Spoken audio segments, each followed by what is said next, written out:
pas céder aux sirènes du PSG et de son propriétaire qatari, le prince Nasser Al-Khelaifi. L'homme est cependant plus que jamais décidé à laisser son empreinte et celle de son pays dans le sport mondial, football, tennis.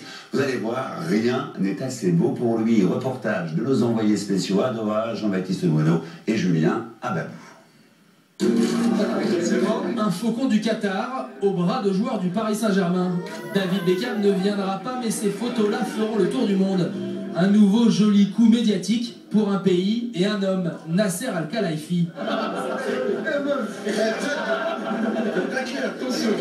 Désormais président du PSG, il est surtout le patron de Qatar Sports Investments. Investir son argent dans le sport mondial, c'est l'idée fixe de son riche émirat. Mais ce n'est pas une question d'argent. Désormais, le Qatar a sa place sur la carte du sport mondial grâce à ce que nous faisons aujourd'hui. Nous sommes fiers de notre pays.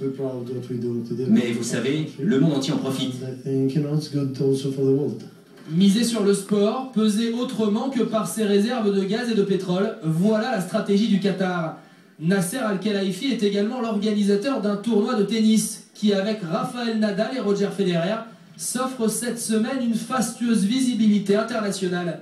Le Qatar s'offre tout et dépense toujours plus, 80 milliards d'euros débloqués pour organiser en 2022 la Coupe du Monde de football dans des stades ultra modernes où spectateurs et joueurs profitent d'un système de climatisation.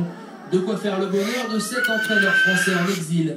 Bon, la première fois, on est très surpris, puis après on s'habitue, ils mettent les moyens pour avoir des bonnes installations. Bon, bah écoutez, ils ont l'argent, tant mieux, et ils en font profiter tout le monde.